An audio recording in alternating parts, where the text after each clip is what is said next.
décembre 2007, le GIEC, le groupe de scientifiques chargé par l'ONU de l'étude du réchauffement de la Terre, a obtenu le prix Nobel de la paix. Ses prévisions pour l'avenir de notre planète sont inquiétantes. Le film que vous allez voir a été écrit à partir d'un scénario d'évolution du climat mis au point scientifiquement par le GIEC. Quelle terre allons-nous laisser à nos enfants?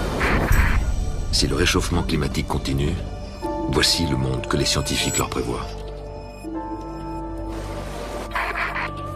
Pour ne pas brûler sous la chaleur, des millions d'Africains prendront la route de l'exode. Mais qui les acceptera? Dans l'extrême nord, le réchauffement entraînera la fonte de la calotte glaciaire. Mais combien d'espèces y survivront?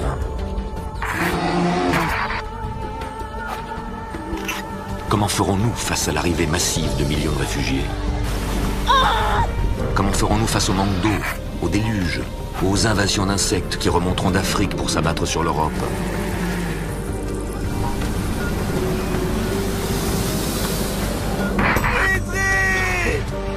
Voici l'histoire d'Idri et Fawzi et de leur incroyable traversée du désert pour rejoindre l'Europe. Voici l'histoire de Grace, qui avait tout prévu et que personne n'a voulu écouter. Voici l'histoire de Julia, qui a vu disparaître le dernier pied de vigne du Bordelais. Voici l'histoire de Lot et de son mari Niels, qui ont tenté de mobiliser les nations du monde. Nous sommes en 2075, et ce film est le récit d'un destin qu'il est encore possible d'inverser.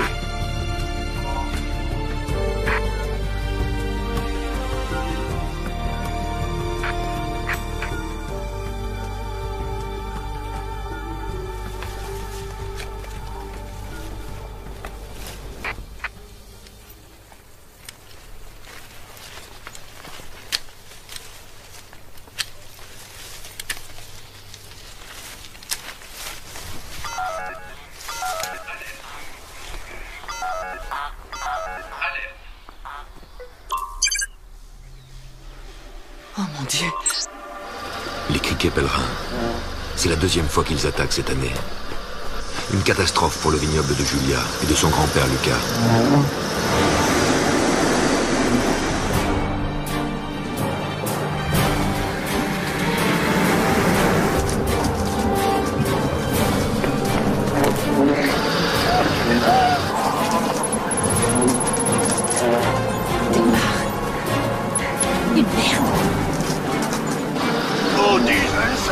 Laissez-moi tranquille!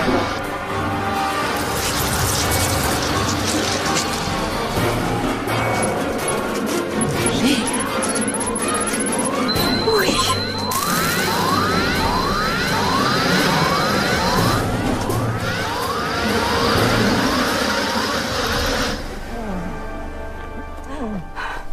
Et c'est parti. C'est fini. C'est fini. C'est fini. Oh, Julia. Allez, viens, on rentre. Ah oui, oui. Allons-y. Ah. Ah. Ah, sale bestiole. En 2006, il y a presque 70 ans, quand Lucas Perfit n'était encore qu'un enfant, le domaine s'étendait à perte de vue. Assis à côté de son père sur le tracteur, Lucas était loin de se douter de ce qui allait arriver dans sa vie. La terre était fertile, et le soleil juste assez chaud pour gonfler les raisins d'un jus sucré. Regarde. Parfait pour le vin. Un jour, Lucas, tout ça sera à toi. Les scientifiques, bien sûr, nous parlaient déjà du réchauffement climatique. Mais la température n'avait augmenté que d'un tout petit degré. Ça sera meilleur. Alors personne ne s'inquiétait vraiment. Au contraire même, le raisin mûrissait plus tôt, et chaque année on avançait les vendanges. Alors tout le monde était content.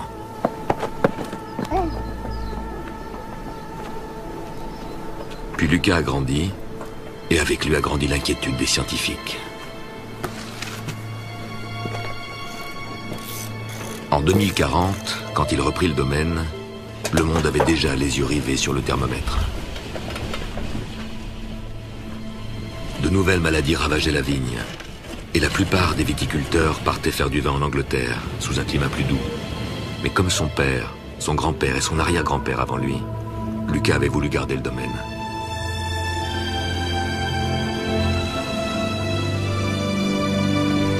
Aujourd'hui, Lucas a 75 ans. Et la température moyenne de la planète a augmenté de plus de 4 degrés. Pour lui, comme pour nous, les 10 milliards d'êtres humains qui habitent la Terre en 2075, la catastrophe annoncée par les scientifiques est malheureusement devenue une réalité.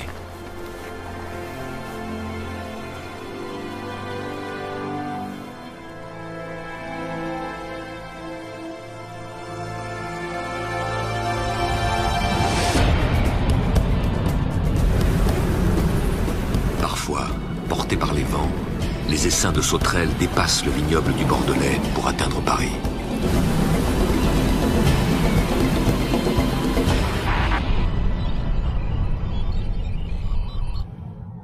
Les criquets fuient l'Afrique, où la force du soleil a tout brûlé. Désormais, le désert est partout.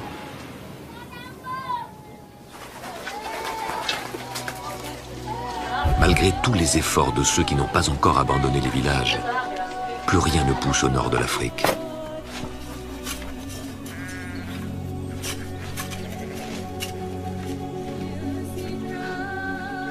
C'est inutile, mon fils. Cette terre ne nous nourrira plus. Mais c'est notre terre. La terre de nos ancêtres. Une terre? Et regarde autour de toi, Idri. Il ne reste que de la poussière. Cette poussière a déjà pris mon père, mais aussi mon mari. Jamais je ne la laisserai prendre, mon fils. Tu dois partir. Fawzi Traoré s'en va demain matin. Tu partiras avec Mais maman, lui. C'est la seule solution. Et pour aller où? Tu iras vers le nord. Au sud, il y a beaucoup trop de réfugiés. Et comme ils n'ont plus rien à manger, on dit que la guerre pourrait reprendre.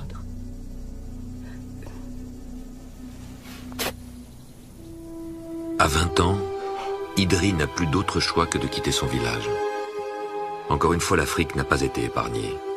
Toute sa partie équatoriale est submergée par les eaux et tout le nord englouti sous le sable.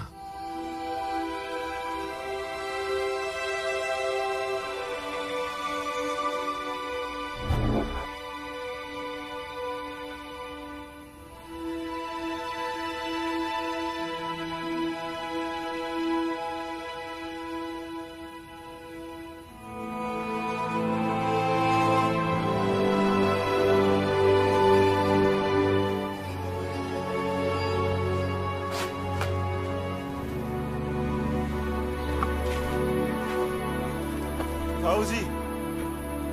Attends.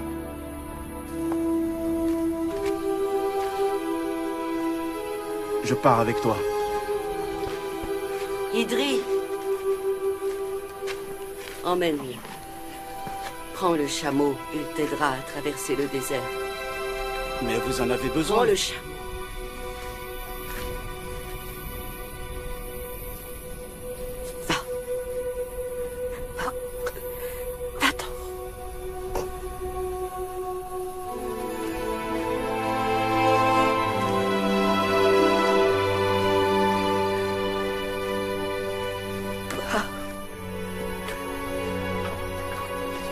Mon fils.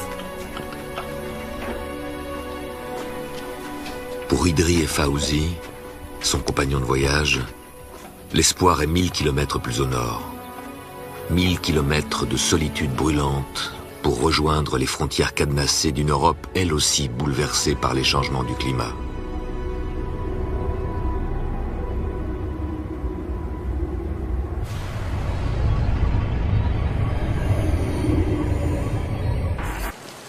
À Hambourg, c'est la pluie qui fait des ravages.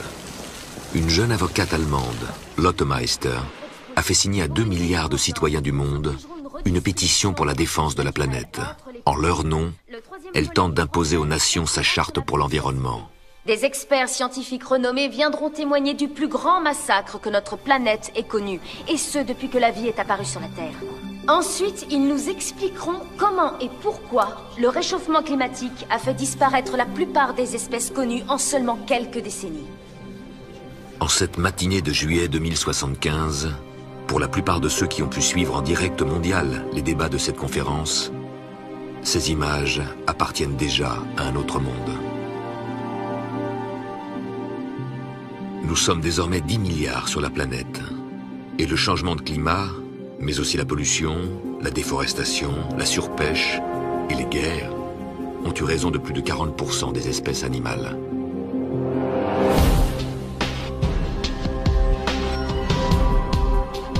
Privés d'habitat naturel et décimés par les braconniers, les gorilles ont disparu les tout premiers. Le dernier a été vu dans une forêt du Rwanda il y a plus de 50 ans. Laissez-moi vous démontrer en quoi cette charte est l'unique moyen d'affronter cette terrible catastrophe.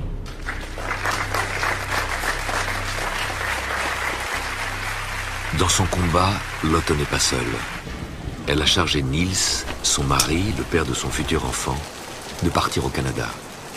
Il doit convaincre Grace Lajoie, une zoologiste mondialement connue pour ses recherches sur l'ours polaire, de venir témoigner à Hambourg.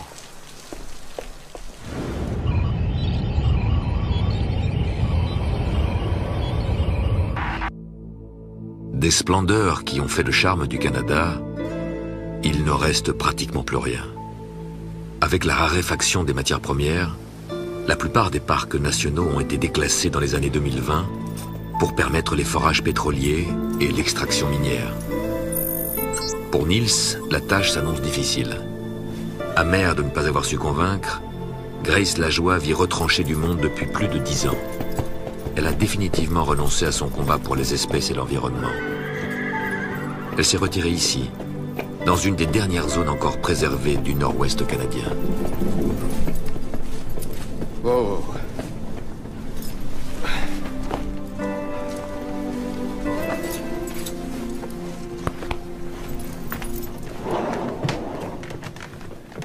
Bonjour. J'aurais préféré annoncer mon arrivée. Vous êtes Grace Lajoie? Oui. Je m'appelle Niels Meister. Je suis zoologiste, comme vous. Je vous ai envoyé des messages. Oui. Et j'ai répondu que je ne voulais pas vous voir. Je sais, mais je faisais une étude de terrain dans la région. Vous avez traversé l'Atlantique pour faire une étude de terrain? Ils vous ont permis de prendre un avion pour ça? Je ne voulais pas quitter le Canada avant de vous avoir vu. Je suis désolé d'insister. Mais ça fait déjà 2 jours que je suis en selle et puis je connais pas bien la région. Au revoir, Monsieur Meister. Vieille pique égoïste.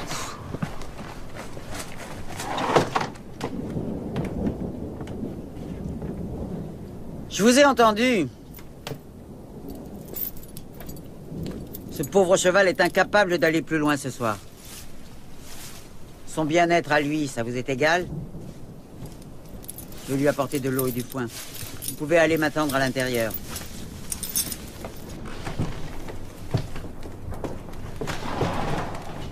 Il y a de la soupe chaude sur le poêle.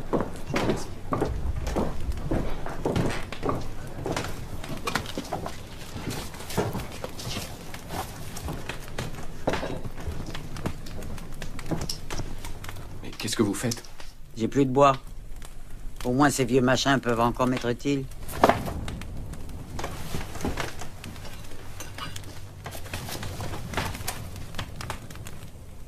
J'avais 17 ans quand je l'ai lu. C'est un peu lui qui m'a poussé à devenir zoologiste. Pour apporter ma pierre à l'édifice. Amen. Ça peut vous sembler ridicule, mais c'est vrai. Magnifique. Encore quelques efforts et le monde pourra être sauvé. Vos livres ont inspiré toute une génération, pas que moi.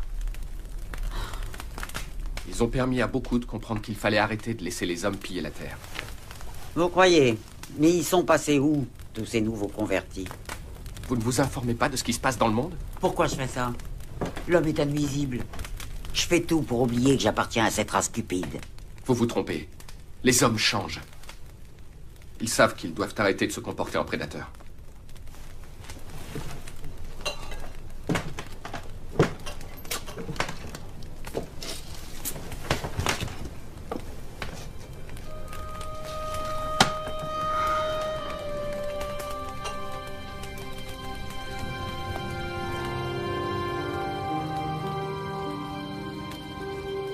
En 4 milliards d'années, notre planète a traversé à plusieurs reprises des périodes de réchauffement, suivies de refroidissements tout aussi spectaculaires. Il y a 13 000 ans, par exemple, une grande partie de l'hémisphère nord a disparu sous les glaces.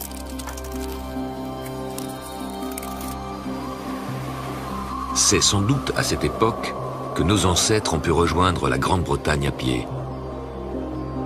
Puis, sous l'effet du réchauffement, la banquise a fondu, laissant place à la mer et à des paysages plus accueillants. S'en est alors suivie une longue période tempérée, où nos ancêtres ont pu se sédentariser, domestiquer du bétail et commencer à cultiver.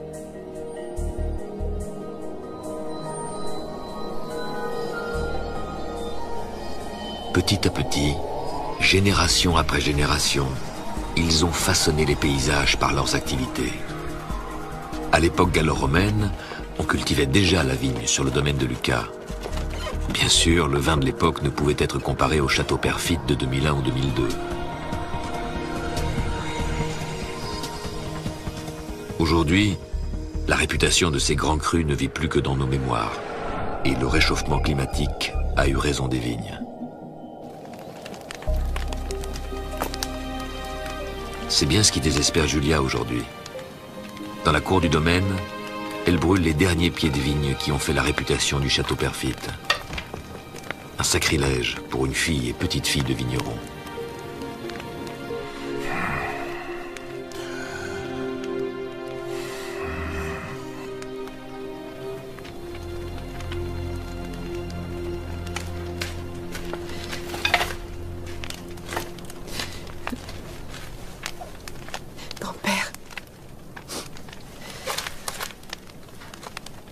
Tu brûles les vignes? Il n'y a plus moyen d'en vivre maintenant. C'est fini.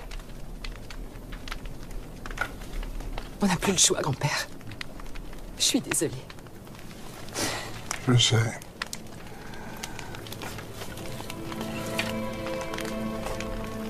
Je vais planter des orangers. Des orangers? Oh, c'est bien une idée à toi, ça.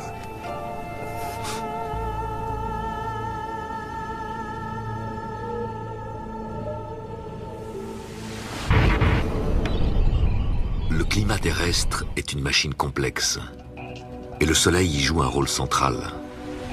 En réchauffant plus la planète à l'équateur qu'au pôle, le Soleil crée un système de courants marins et aériens qui redistribue la chaleur sur l'ensemble de la Terre, dessinant des zones froides, chaudes ou tempérées.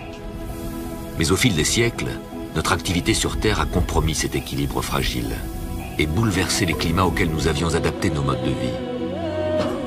Sur la route d'Idri et de Fawzi, la température a augmenté de plus de 8 degrés. Dans les villages privés d'eau, les dunes ont remplacé les hommes. Le peu de végétation n'a pas survécu à la fournaise, et les dernières palmeraies sont retournées à la poussière. Le long de leur route, Idri et Fawzi s'apercevront que les rares puits d'eau qui rendaient la vie possible aux millions d'habitants du désert se sont taris.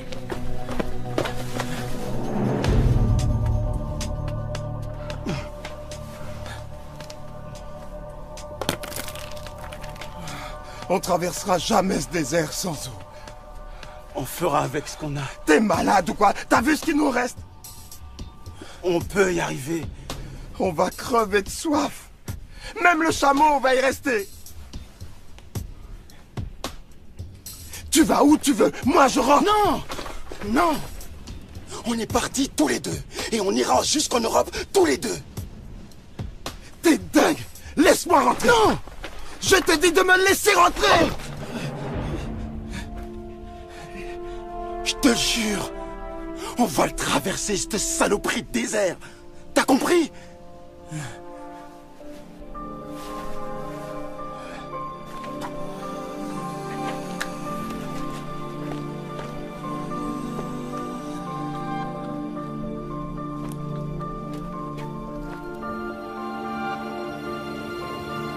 Le Grand Sahara a dévoré le nord du continent africain. Les anciennes routes ont été recouvertes par le sable rendant le voyage d'Idri et Fawzi encore plus dangereux. Pour eux, sur des milliers de kilomètres, l'horizon n'est plus que sable et vent. Plus personne ne vit ici.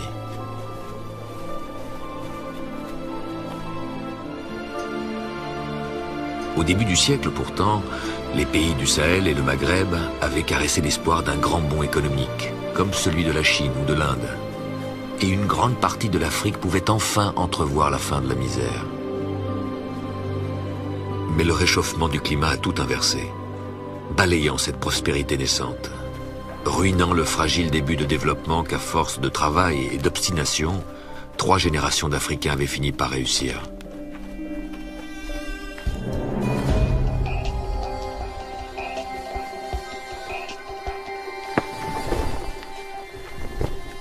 Ce soir, Idri et Fawzi entament leur dernière gourde.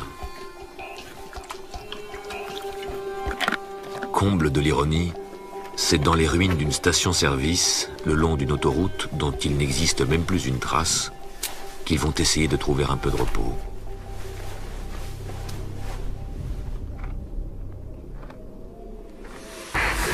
Le pétrole, le gaz naturel, le charbon, toutes ces énergies ont mis des centaines de millions d'années à s'accumuler. Il nous a fallu à peine 200 ans pour en brûler la plus grande partie. 200 ans d'une consommation frénétique. Nous voulions tout, et toujours plus vite, toujours plus polluant. Malgré les nombreuses mises en garde des experts sur le climat, malgré les dangers 1000 fois dénoncés de cette pollution industrielle, nous n'avons jamais accepté de réduire vraiment nos émissions de gaz carbonique. En 200 ans, nos usines, nos chauffages, nos voitures ont fait doubler la quantité de dioxyde de carbone présente dans l'atmosphère. Ce gaz, en s'accumulant, finit par créer une enveloppe isolante autour de notre Terre. La chaleur du Soleil qui normalement s'évacue vers l'espace reste prisonnière de cette immense bulle de gaz. À l'intérieur de la bulle, comme dans une serre, la température augmente. Aujourd'hui, nous sommes 10 milliards, prisonniers de cet effet de serre irréversible. Bien sûr, nous ne prétendons pas que cette charte mettra un terme au réchauffement du jour au lendemain. Cette charte contient les solutions qui permettront à l'humanité de poursuivre son développement dans la justice, la paix et le respect de l'écosystème. Au fil des audiences, nous démontrerons qu'il s'agit là de l'unique alternative. Merci à tous de m'avoir écouté avec tant d'attention. Au nom de tous les enfants à naître dans ce monde dévasté, je voulais dire une fois encore toute la confiance que je place en ce tribunal. Merci. Depuis Kyoto, en 1997, les gouvernements n'ont jamais réussi à s'entendre. Le sommet de Hambourg est celui de la dernière chance.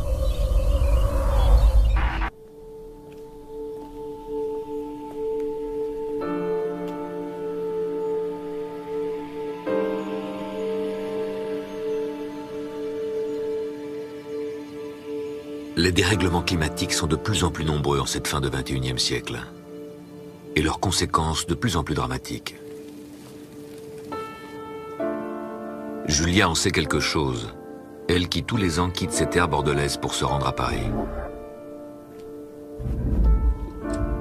Elle y vient pour commémorer le plus triste des anniversaires. La mort de son fils Raphaël, il y a 10 ans.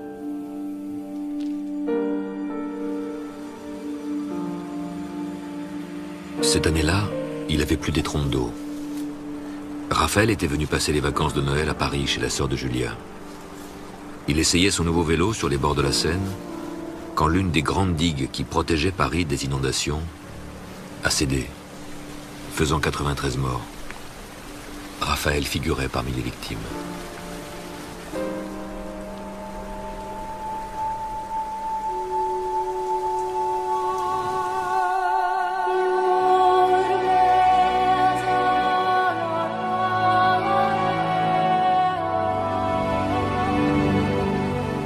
Julia? Salut, petite sœur. Ça va? T'as l'air en forme. Ton chagrin ne s'apaisera jamais? Jamais.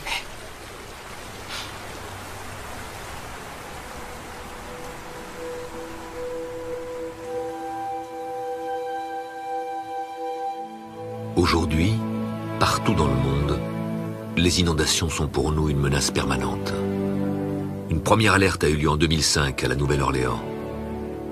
Depuis, beaucoup de nos grandes villes comme New York, Shanghai ou Londres sont régulièrement sous les eaux. Et rares sont les digues qui ne sont pas menacées par la violence des pluies et des crues.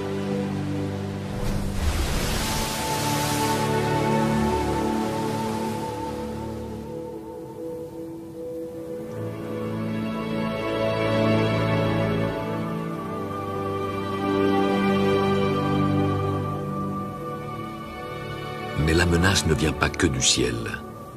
La montée régulière, inéluctable de la température a fait fondre presque tous les glaciers.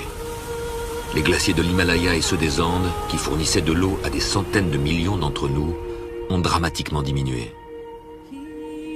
Les neiges éternelles du Kilimandjaro ont pratiquement disparu. Comme celles du mont Fuji.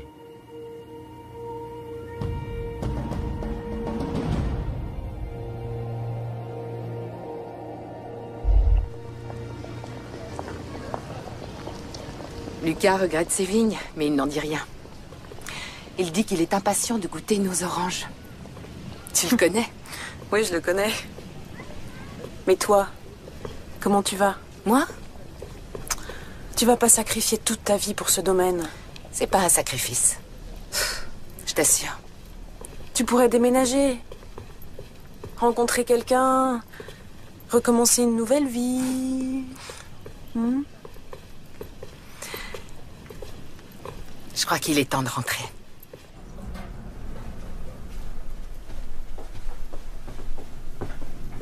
À Paris aussi, le climat est bouleversé. Désormais, il pleut sans cesse en hiver et les étés sont de plus en plus chauds. Depuis la mort de son fils, Julia a reporté toute son affection sur sa nièce.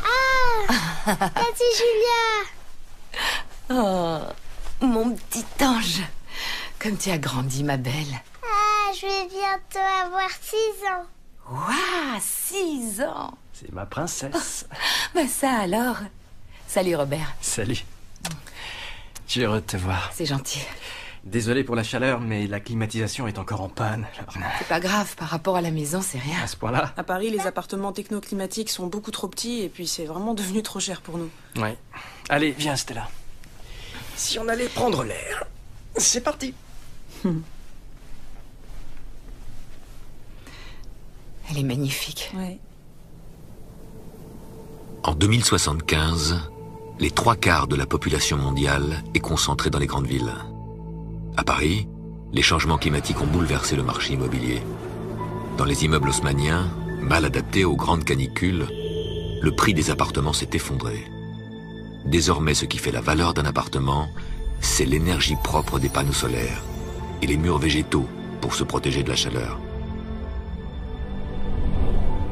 Les immeubles qui n'ont pas été adaptés ont été abandonnés. Paris, comme toutes les capitales, a dû s'adapter aux variations brusques de température et aux économies d'énergie. La priorité est au transport public rapide, aux espaces verts et à l'aménagement de zones ombragées pour se protéger du soleil. Dans toutes les grandes capitales, la voiture a été bannie.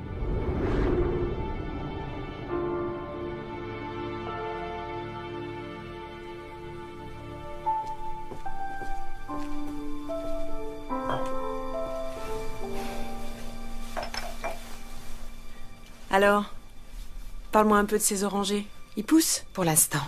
Mais apparemment, il leur faut beaucoup d'eau la première année. Il faut qu'il pleuve. Il va pleuvoir. Il va pleuvoir, j'en suis sûre. Espérons-le. Et tout vendre? T'y as déjà pensé? J'avoue que sans grand-père, j'aurais tout abandonné. Il a tant donné pour cette terre. Il ne sera pas toujours là. Je sais.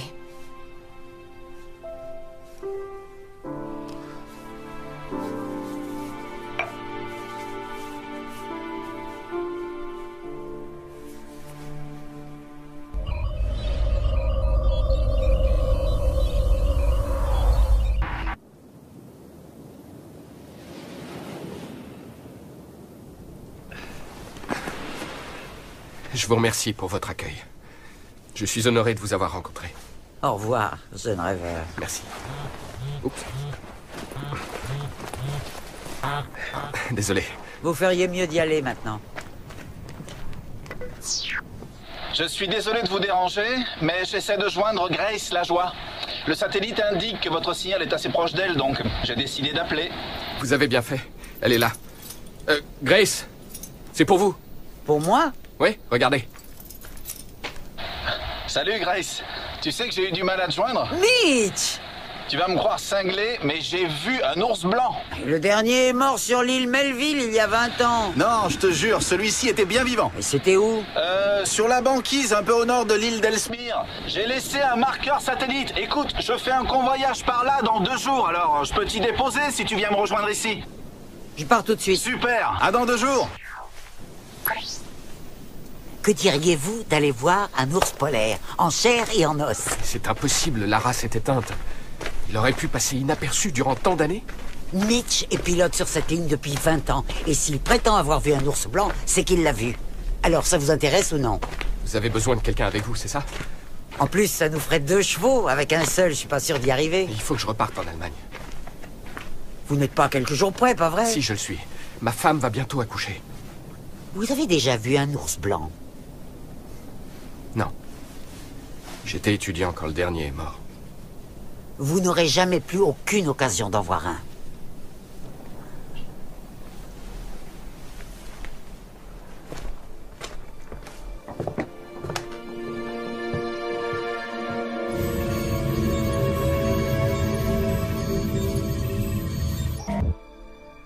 À Hambourg, Lotte doit aujourd'hui s'attaquer à l'un des principaux problèmes actuels, celui de l'eau. Dans certaines régions du monde, c'est devenu une denrée tellement rare qu'elle provoque des conflits à répétition. En contraignant les États à partager équitablement leurs ressources, nous pourrons éviter une nouvelle guerre pour l'eau potable entre le Montana et la Colombie-Britannique. En Californie, par exemple. Cette charte aurait permis d'éviter que le manque d'eau ne plonge des milliers de gens dans la misère.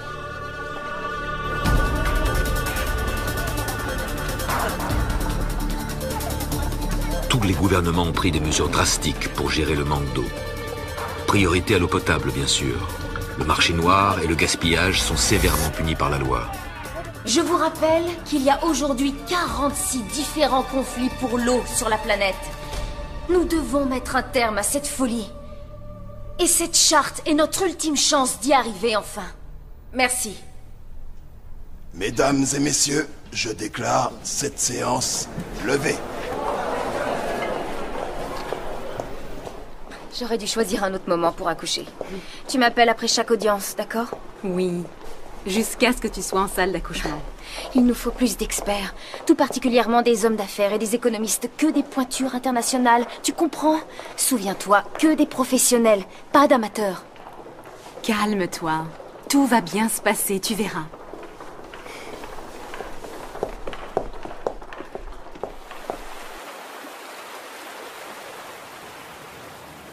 Tu ne vas pas le croire. Il s'est enfin arrêté de pleuvoir. Écoute, tu devrais te reposer, ma chérie. Promets-moi que tu ne retourneras pas au tribunal. J'ai encore quelques petits trucs de rien du tout à voir. Promets-le-moi. J'ai rêvé du bébé, cette nuit.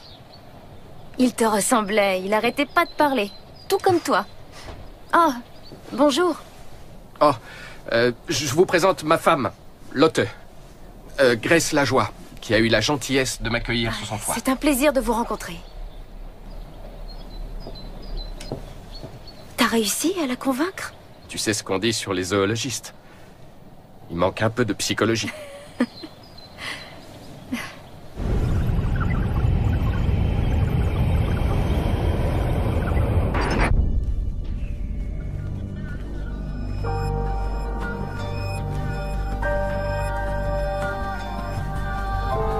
Voilà bientôt 10 jours qu'Idri et Fauzi errent dans l'enfer du Grand Sahara.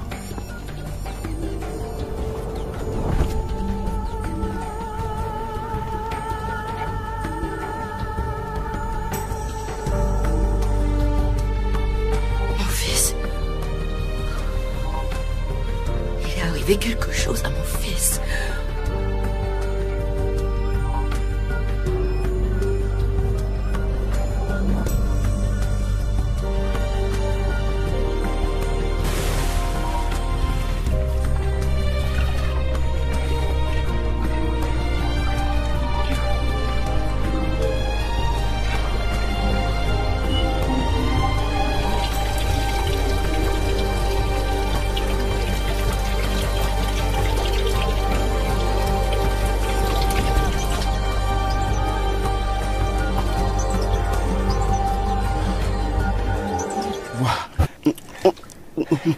Tu m'as fait une de ces peurs. Allez, bois. Le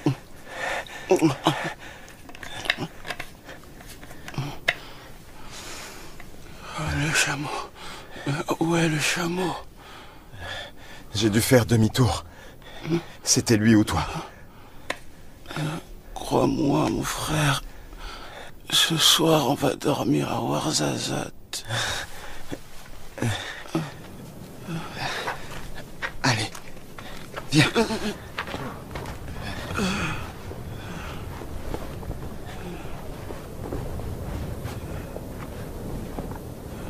Tu m'as fait très peur, tu sais. Tu crois qu'il a déjà traversé la mer? Idri, j'espère que oui. Et peut-être qu'un jour, il nous enverra un message sur le satcom du village.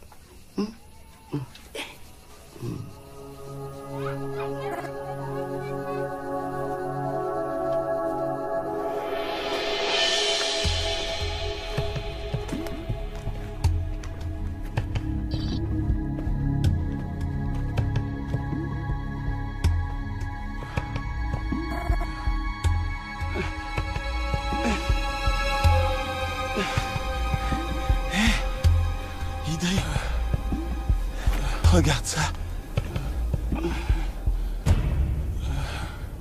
Comment ils appellent ça déjà? Le grand mur. Le grand mur.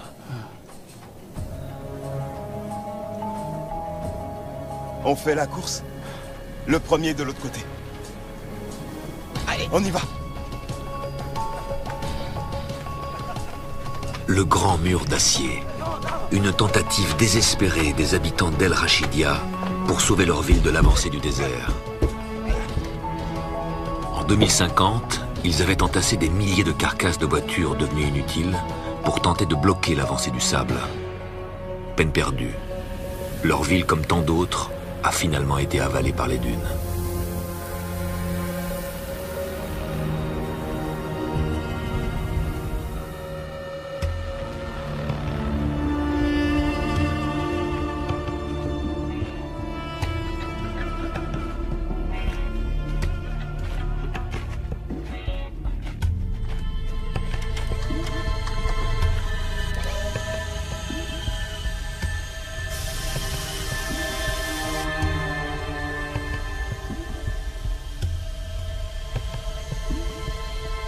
À quelques centaines de mètres à peine de la ville disparue, un immense champ de miroirs, comme il en fleurit partout dans le désert.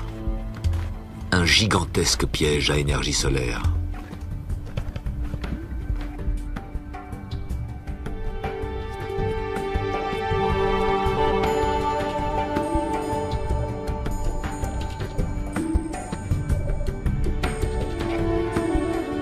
Depuis que le pétrole et le gaz sont devenus des produits très rares, depuis que l'utilisation du charbon, trop polluant, est abandonnée, les hommes se sont tournés vers un autre modèle énergétique, plus propre. Maintenant, tout fonctionne à l'électricité. Une électricité produite à partir d'énergies renouvelables. L'eau, domestiquée par les barrages hydroélectriques, ou le vent, par des champs d'éoliennes.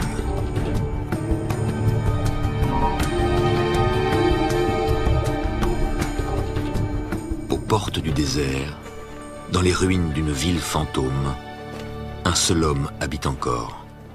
C'est le gardien des champs d'énergie solaire et du dernier puits de toute la région. Chaque jour, il voit sortir les survivants de cet enfer blanc.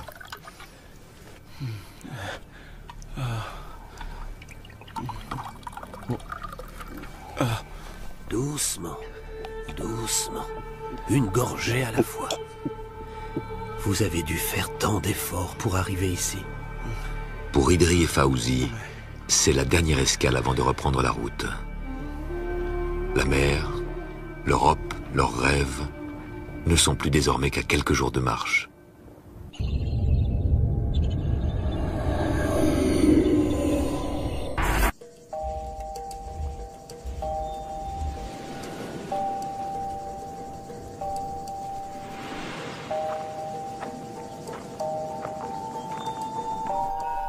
plusieurs zones, les forces de sécurité se sont déployées afin de prévenir tout acte de vandalisme. Le gouverneur Allais a déclaré l'état d'urgence, considérant que cette catastrophe a atteint de telles proportions que notre État n'est pas en mesure d'y faire face seul.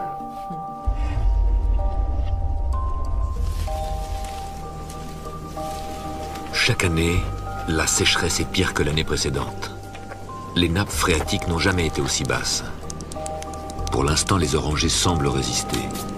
Mais pour Julia, l'inquiétude est toujours présente.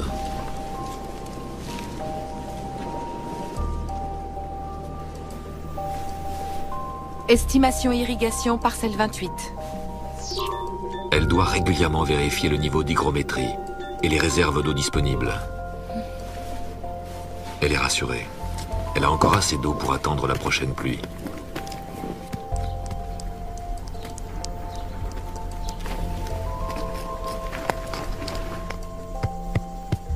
Ailleurs dans le monde, c'est l'inverse. C'est l'eau qui menace la vie. L'ouragan Gary ravage la côte Est. Cette tempête, la plus meurtrière sur la façade atlantique depuis 2 siècles, sème la destruction sur son passage. Nous retrouvons maintenant en direct pour Climate News, Diego Buñuel. Merci Franck.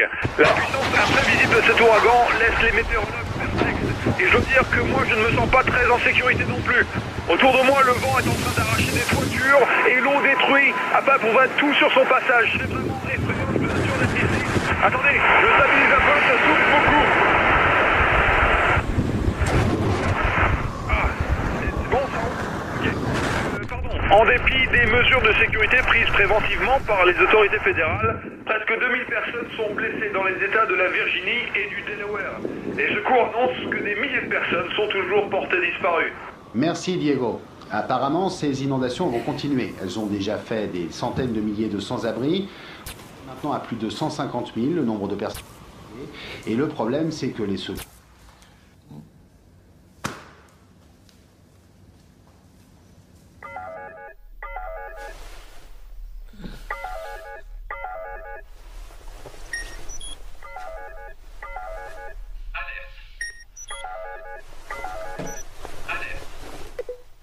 Par décision du Conseil, les quotas d'irrigation ont été réduits de 30%. Contrôle de pression. Pression nulle. Dans le Bordelais, comme dans le reste de l'Europe, l'OCG, l'Office central de la gestion des eaux, harmonise l'utilisation de l'eau selon les besoins. Les quotas alloués aux agriculteurs sont en constante diminution, au grand désespoir de Julia. 30%? Ils n'ont pas le droit.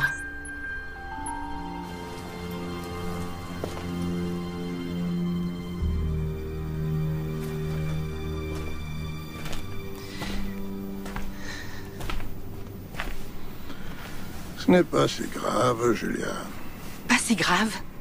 Mais sans eau, nos orangers risquent de mourir en quelques jours. Eh bien, si ça arrive, tu en planteras plein d'autres. Aussi souvent que ce sera nécessaire. Et si la seule chose qui pousse ici est un cactus, alors tu cultiveras des cactus, parce que tu es une battante. Allons nous asseoir.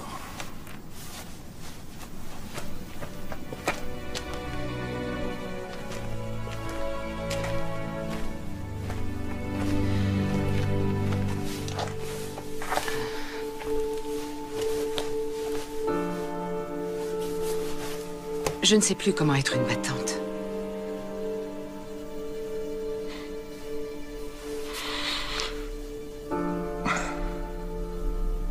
Quand Raphaël est mort, emporté par les flots... Arrête, je ne veux pas qu'on parle de ça. J'ai cru que le chagrin allait te rendre folle, mais... Tu t'es accroché, tu t'es battu afin de survivre. Et c'est pour ça que je t'ai demandé de reprendre le domaine. Et cela t'a accroché à la vie. Ah, Julia, tu as tout connu. La sécheresse, la crise économique pendant des années, les sauterelles. D'autres auraient abandonné, mais non, pas toi. Tu m'as rendu vraiment fier de toi. La vraie question, c'est pourquoi tu continues? Pourquoi donc? Pour le domaine. Le domaine?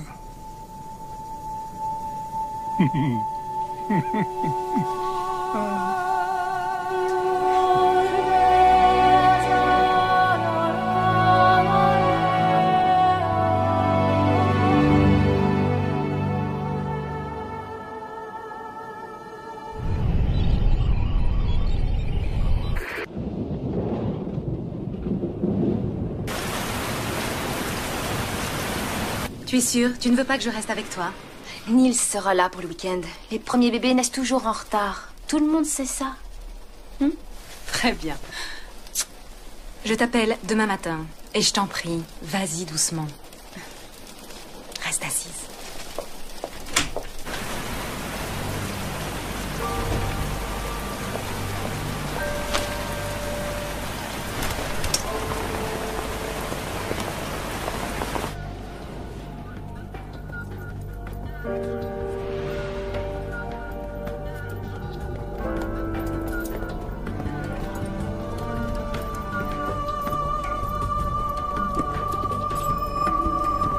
Nils et Grace entament le long voyage qui doit les mener jusqu'à la banquise, à la recherche du dernier ours polaire. Une traversée du Grand Nord canadien, défigurée par les mines à ciel ouvert. Quand le pétrole est devenu rare, on en a ouvert des dizaines.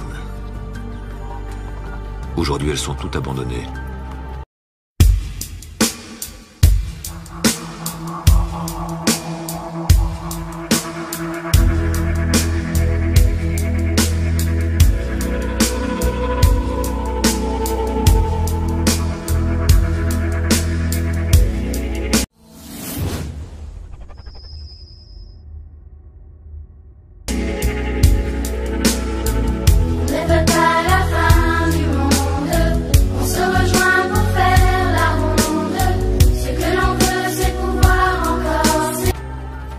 Meister autrefois.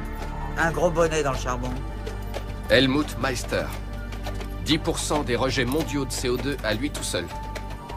Ouais. Je me souviens très bien quand vous l'avez giflé devant les caméras au sommet d'Ottawa. Vous êtes de sa famille? C'est mon père. Ah, c'est vrai? Mais rassurez-vous, on ne s'est pas parlé depuis plus de 20 ans. Ah, ça, c'est plutôt rassurant.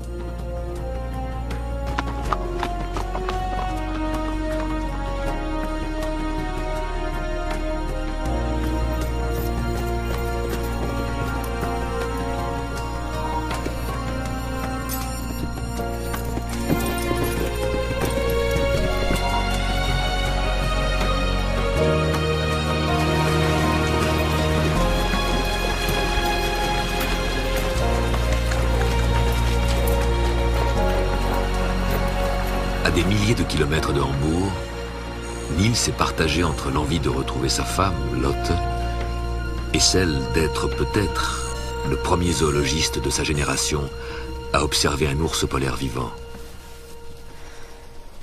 Elle a peut-être éteint pour être un peu en paix. Lotte? Débrancher son satcon? Vous la connaissez pas? Elle bosse dans quoi? Elle est avocate. Elle travaille au Congrès écologique mondial, le tribunal de tous les tribunaux. Vous n'en avez pas entendu parler? Non.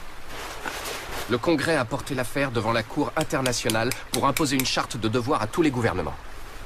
Des devoirs? Quel genre de devoirs? En gros, protéger notre écosystème, partager les ressources équitablement et partager les responsabilités des effets du réchauffement. Pour commencer à rêver? Non.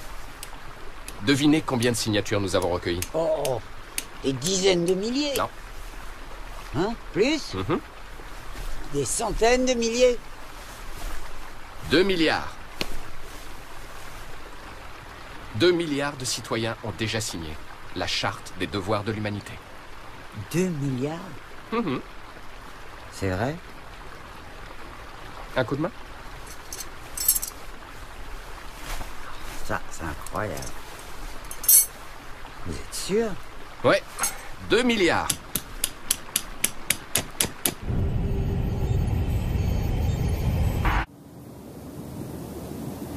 De l'autre côté de l'Atlantique, Idri et Fauzi longent la ligne du Transsaharien. Depuis la disparition des routes et des pistes, ce train à grande vitesse permet à ceux qui en ont les moyens de traverser le désert en quelques heures. Idri et Fauzi n'ont pas cette chance.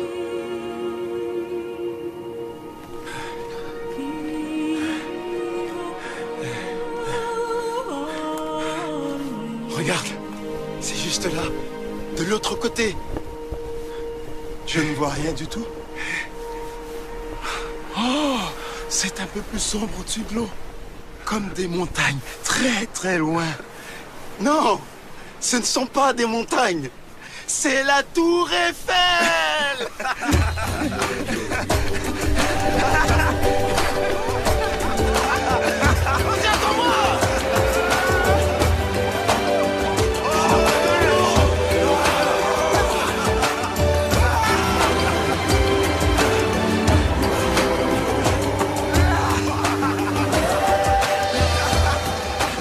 Toute cette eau qui fait leur bonheur provoque ailleurs de véritables catastrophes. Partout dans le monde, le niveau des océans a considérablement augmenté, créant une grave menace pour des centaines de millions de personnes. En se réchauffant, l'eau se dilate et augmente de volume. C'est ce qui fait monter le niveau des océans.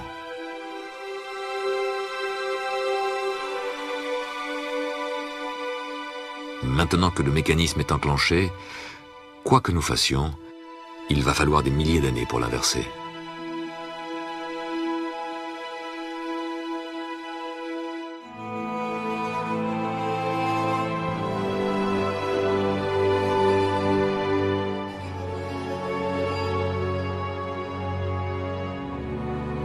En 2075, de larges zones côtières ont été avalées par les eaux et de nombreuses îles ont disparu.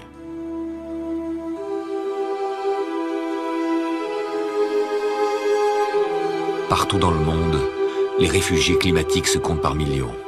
Au Bangladesh, en Inde, en Égypte, en Chine.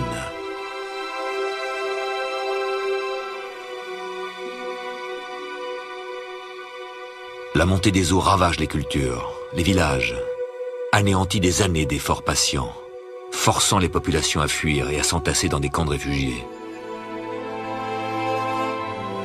Des régions entières ont été rayées de la carte. Des millions d'hommes sont aujourd'hui apatrides.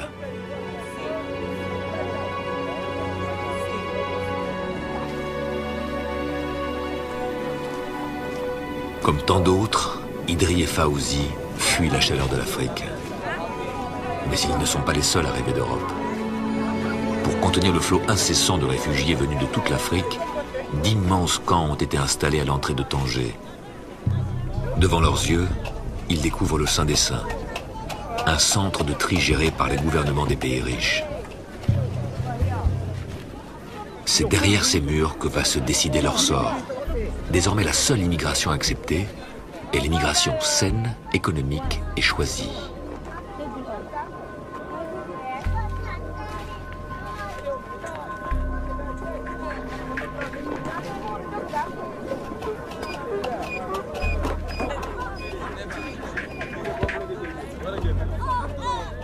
Le Centre inter-européen de la main-d'œuvre choisie est financé à la fois par les gouvernements et les grandes entreprises. Aujourd'hui, il est presque impossible de rentrer clandestinement en Europe. Nom, prénom. Idri Diallo. Date et lieu de naissance. Le 26 juillet 2058, Mnati, États-Unis d'Afrique du Nord. Box numéro 12.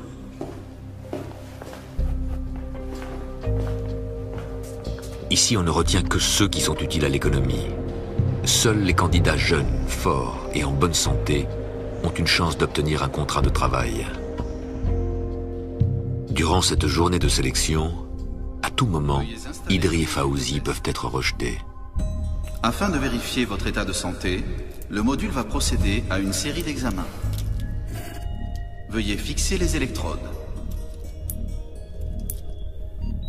Veuillez fermer les yeux. État de santé conforme aux normes européennes. Le module va maintenant procéder à la pose d'une puce bio-identificatrice. Ce procédé est sans danger et quasiment indolore. Cette puce facilitera votre identification lors des tests de sélection. Si votre candidature est retenue, elle permettra votre localisation sur le territoire européen. Procédure terminée.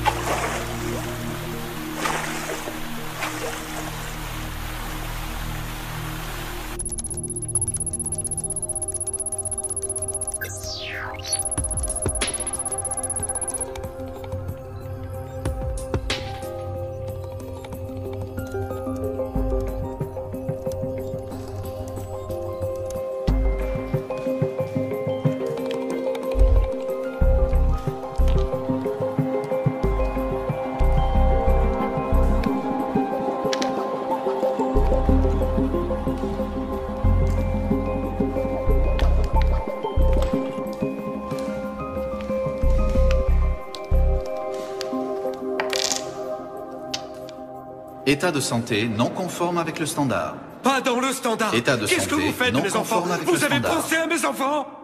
Veuillez avancer. Je dois les nourrir, moi. Qu'est-ce que je vais leur donner? Dites-le-moi. Veuillez avancer. Je peux travailler. Je suis fort. Je suis fort. Veuillez Je vous en avancer. prie, laissez-moi y aller. Laissez-moi y aller, s'il vous plaît. Veuillez S'il vous avancer. plaît, je vous en supplie.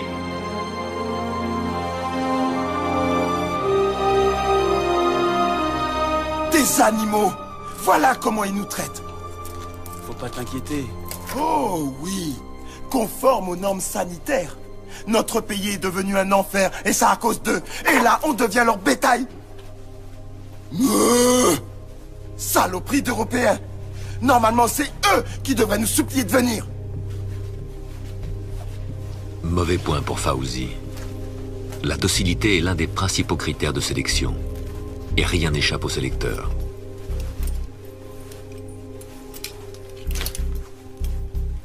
Solution 5. Solution 9. Solution 3. Non, 2. Épreuve terminée. Désolé, votre profil ne correspond pas à la demande actuelle. Comment ça? C'est quoi ces conneries? Veuillez sortir. Non! Veuillez sortir. Veuillez quitter la salle.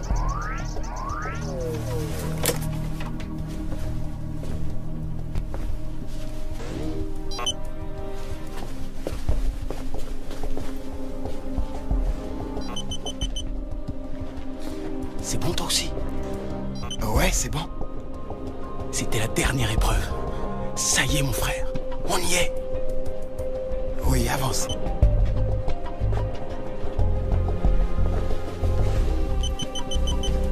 Me nakosala na makasi, nakosala na makasi, nakosala.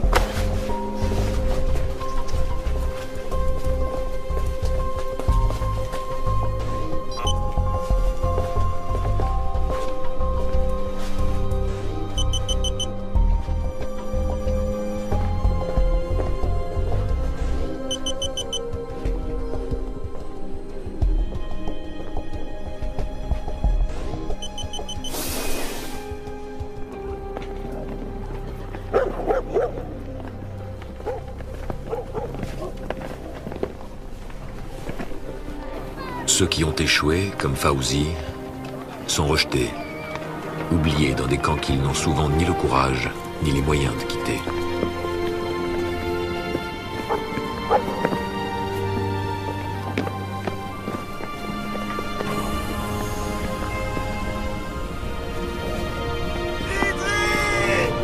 Idri! Bonne chance, mon frère! Idri!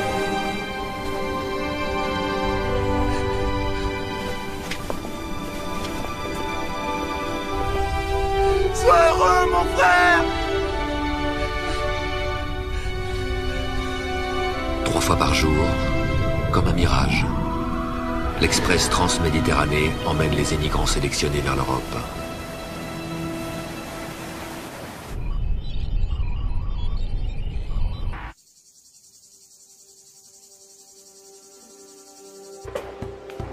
Comme chaque année, Julia prépare la maison pour la canicule estivale.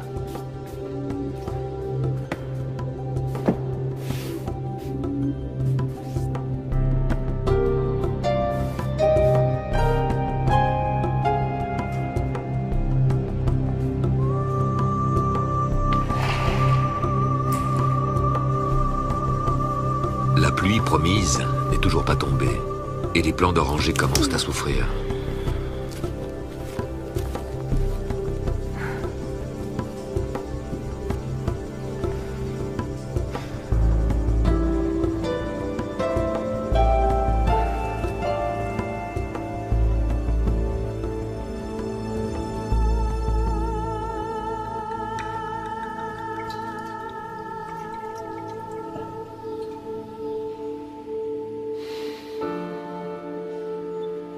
Château perfide 2000. Il avait fait chaud cette année-là. Depuis, le thermomètre n'a jamais cessé de grimper.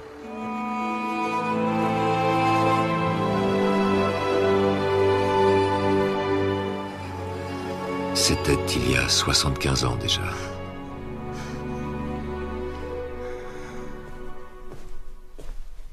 On célèbre quoi? Tu l'as ouverte?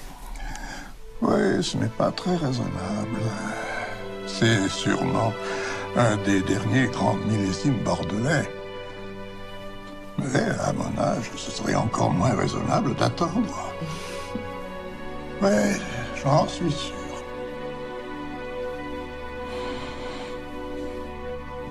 Le temps est venu.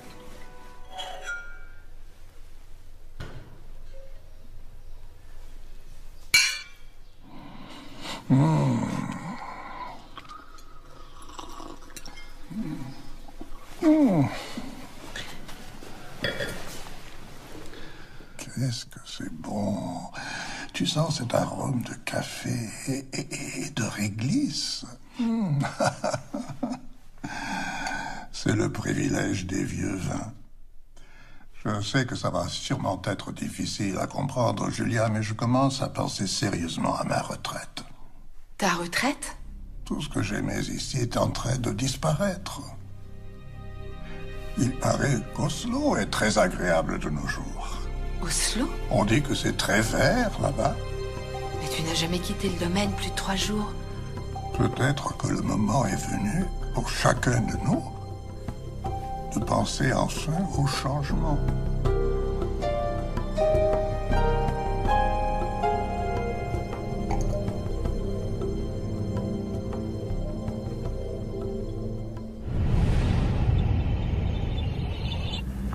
La base aéronef du Grand Nord. C'est ici que Grace doit retrouver Mitch, le pilote qui a repéré l'ours blanc. Oh, merci. Merci. Mitch. Grace. Je suis content de te voir. Moi aussi. Lui, c'est Bonjour. Nils. Salut. C'est un plaisir. Soyez le bienvenu. Et ce voyage? Pas trop mal. Bien. Ça a l'air d'aller, hein? Eh, toi aussi? On a vu pire. Tant mieux. Alors, raconte. Où tu l'as vu exactement? Je suis presque sûr que c'était un adulte. Prenez vos vivres. Oh, merci. J'espère que vous aurez assez. Au début du siècle, on prenait encore l'avion sans y penser. Avec l'augmentation chaque année plus importante du trafic aérien, l'avion était devenu une importante source de gaz à effet de serre.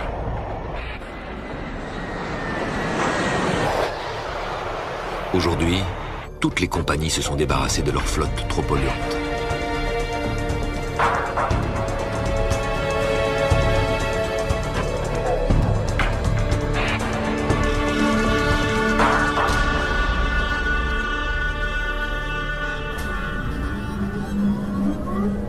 En 2075, on voyage le plus souvent en dirigeable à hydrogène. C'est le moyen de transport le plus économique et le plus écologique.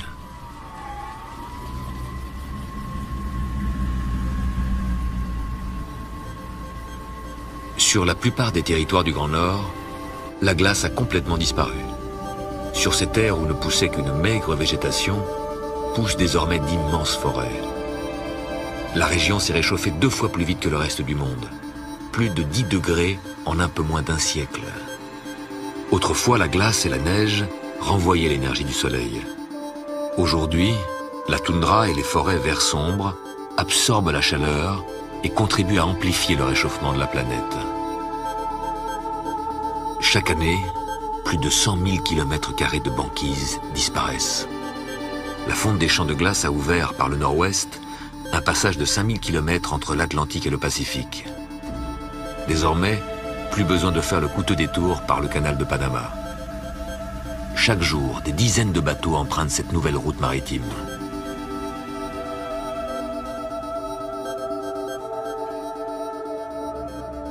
« 48 heures. C'est le temps que Mitch laisse à Grace et à Niels pour tenter de retrouver le dernier ours polaire. Dans 2 jours, il survolera à nouveau la zone pour les récupérer.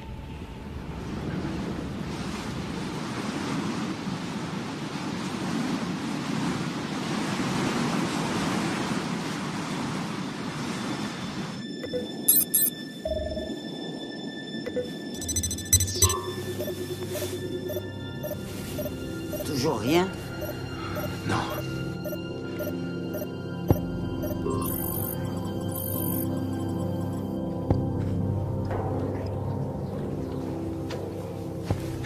Alors?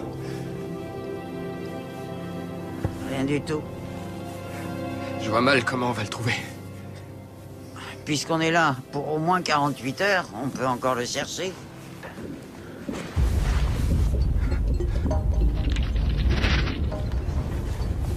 Qu'est-ce que c'était? Donnez-moi votre machin.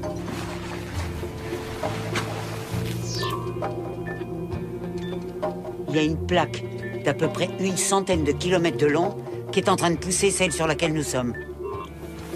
Et c'est dangereux? Faut qu'on s'en aille d'ici. Plus elle se réduit, et plus la banquise devient instable et dangereuse. Pendant le long été arctique, avec la violence d'un tremblement de terre, de gigantesques blocs de glace, figés depuis des milliers d'années, dérivent et s'entrechoquent.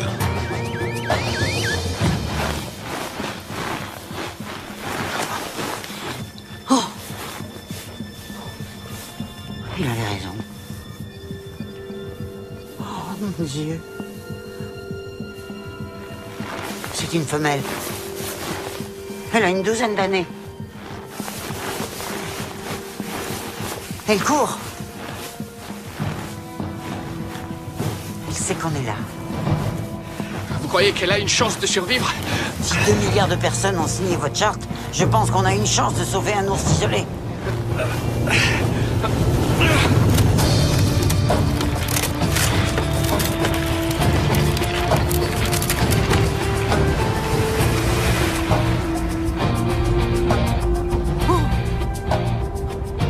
C'est incroyable. La voilà.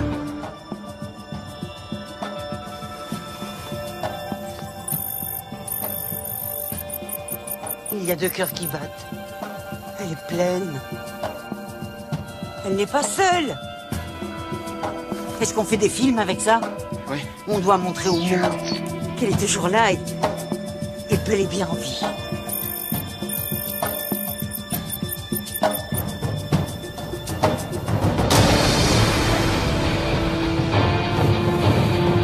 Image satellite. Zoom facteur 5. Oh merde. Regardez ça.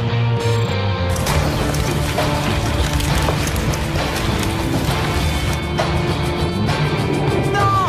Non! Pas par là! Grace! Grace, qu'est-ce que vous faites? Revenez!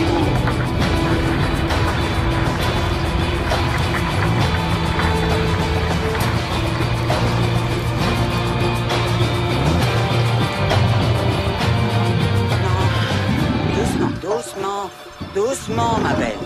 Là. Moi, je sais qui en relève. Tout doux. Ah, tu n'aimes pas les humains, hein? Mange-moi si tu veux. Ce sera un honneur.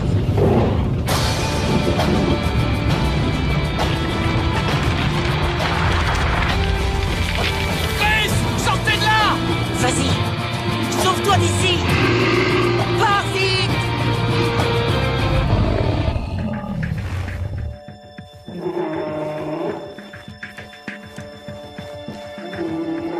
revoir, ma petite mère.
Je n'ai pas le courage de te dire au revoir.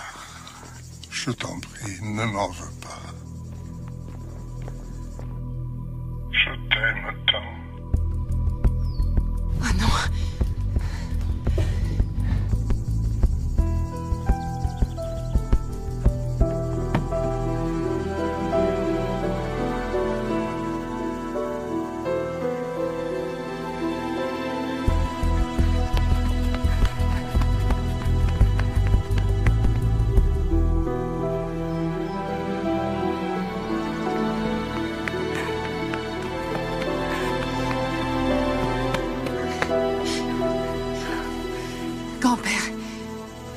T'en fais pas. Je te comprends. Je voulais juste te parler avant que tu t'en ailles. Il y a tant de choses que je voulais te dire. Grand-père? Grand-père? Grand-père? Grand-père? Non.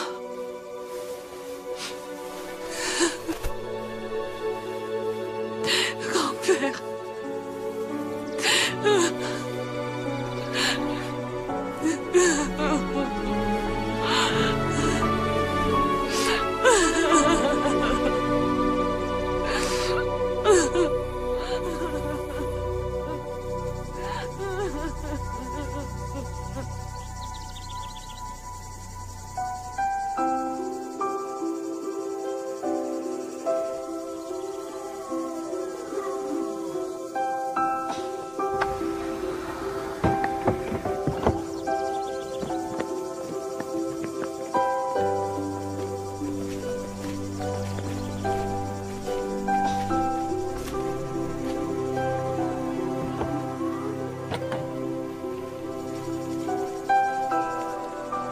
Excusez-moi, je cherche le domaine...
douceur de notre climat tempéré, il ne reste presque rien.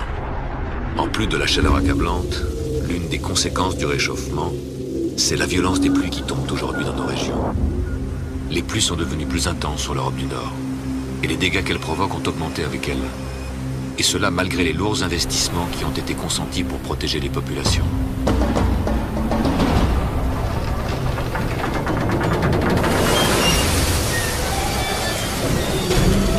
Oui Franck, merci. Comme vous pouvez le voir, je suis ici à Hambourg et aujourd'hui, un autre pont a été emporté par la rivière Elbe. Et croyez-moi, c'est un spectacle effrayant. Tous les résidents sont appelés à évacuer la zone et ceci, je vous le rappelle, n'est pas un exercice. Oh non. C'est la 3e fois en 10 jours que des mesures d'urgence ont été prises par les autorités qui gardent un œil vigilant sur les conditions météorologiques dans les environs, car elles se préparent à de nouvelles inondations. Et nos correspondants nous font savoir que des conditions similaires affectent toute l'Europe du Nord et que la situation...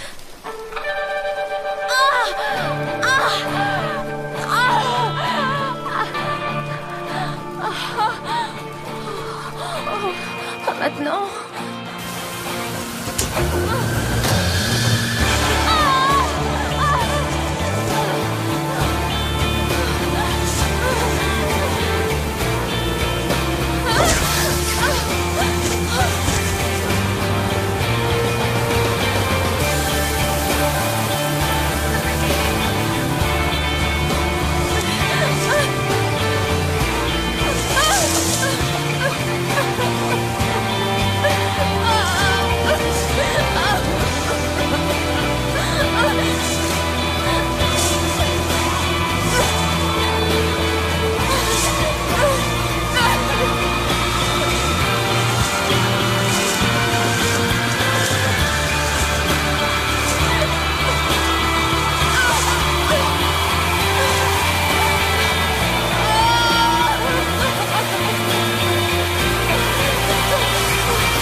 C'est pas un satcon qu'il vous faut, mais entrez plutôt vous mettre à l'abri. Ma pauvre chérie.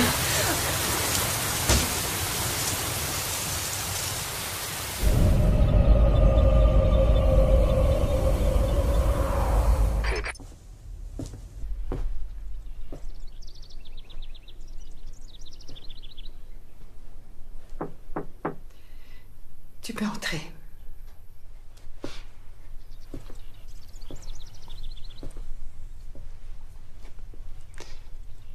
Je vous ai fait du thé. Je te remercie, c'est très gentil. Ma mère, elle dit toujours que pour pleurer, il faut boire. Sinon, votre cœur se dessèche et meurt. C'est sûrement vrai. Mais il a plu. Le réservoir d'eau. J'ai oublié de remplir les citernes. Venez avec moi. Venez.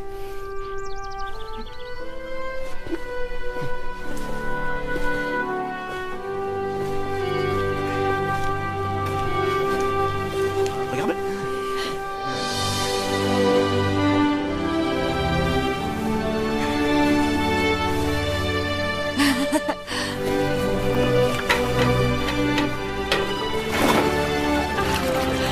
Viens avec moi.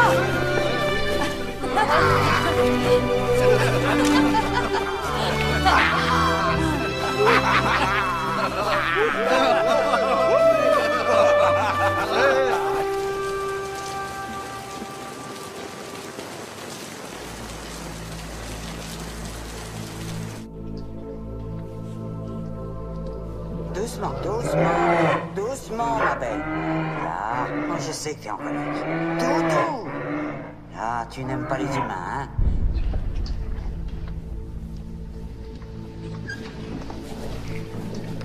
Depuis plusieurs années, Grace la joie s'était retirée. Elle voulait oublier le monde des hommes. Elle avait honte d'appartenir à l'espèce la plus nuisible de la planète. À la demande de ma femme, Lotte, je suis parti au Canada avec pour seul objectif persuader Grace Lajoie de venir témoigner devant cette cour.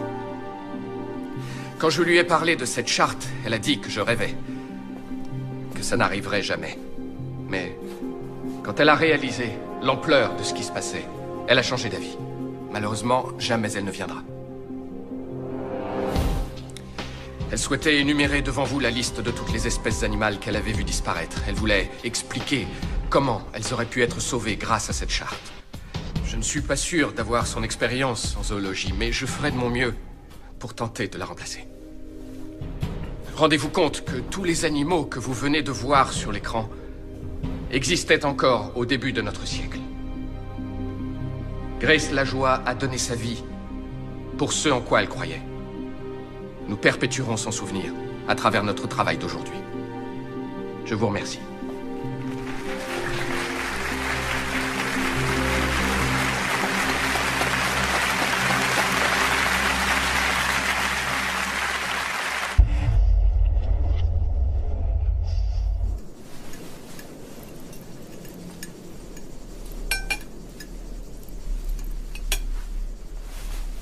Tu fais quoi après la saison? J'en sais rien. C'est le bureau de l'immigration qui décide. Tu voudrais rester? Ici? J'ai besoin de quelqu'un à plein temps. Je te propose un contrat de 3 ans. Ça t'intéresse? Si ça m'intéresse. Bien sûr. Je peux le dire à ma famille? Oui. Prends mon setcon. C'est gentil. Merci. Salut! Alors c'est lui, Idri? Tu lui as fait peur? Salut, petite sœur. Je viens de l'embaucher. Il est fou de joie. Tu viens de l'embaucher? Je croyais que tu vendais le domaine.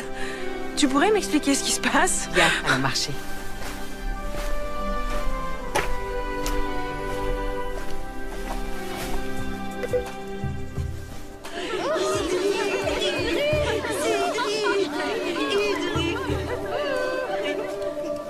Mon garçon, je suis heureuse, mon fils, si heureuse.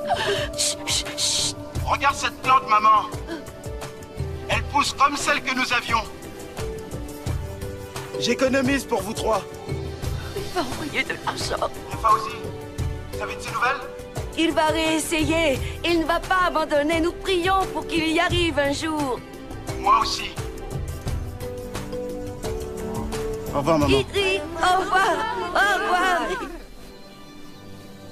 Ça peut sembler étrange. Je sais que j'ai toujours dit que quand Lucas ne serait plus là, je partirais pour tout recommencer, loin d'ici. Peut-être même en ville. Ce n'est pas ce que tu veux? Ma vie est ici. Je connais la moindre plante, tous les insectes. Rien que par l'odeur, je sais si la terre a besoin d'eau, ou si le vent a tourné, ou si les acacias sont sur le point de fleurir. Voilà qui je suis. Voilà qui nous sommes. Et puis Idri est arrivé. Ses yeux se sont mis à briller quand il regardait le domaine. C'est le paradis pour lui. Il a tout perdu, mais ça ne l'empêche pas de croire en l'avenir. Et il a raison, parce que notre terre est pleine de vie. Regardez ce que j'ai trouvé. Depuis le début du XXe siècle, la température de la Terre n'a cessé d'augmenter. Renverser cette tendance prendra des siècles, mais on peut déjà faire beaucoup pour ralentir le processus.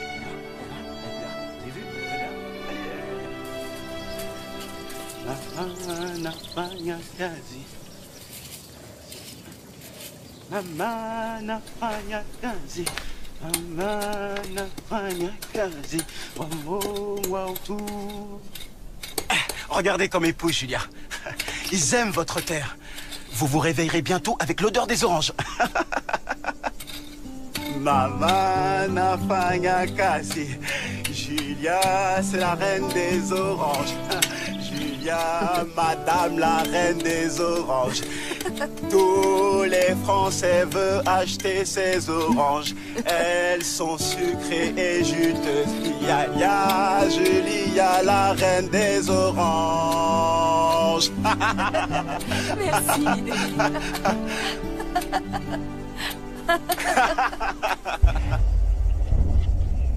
Si nous acceptons de vivre autrement, si nous acceptons de changer nos habitudes de consommation, si l'ensemble de la communauté internationale prend les mesures indispensables préconisées par les scientifiques, alors il nous est encore possible de laisser à nos enfants un monde préservé. Leur avenir dépend de nous.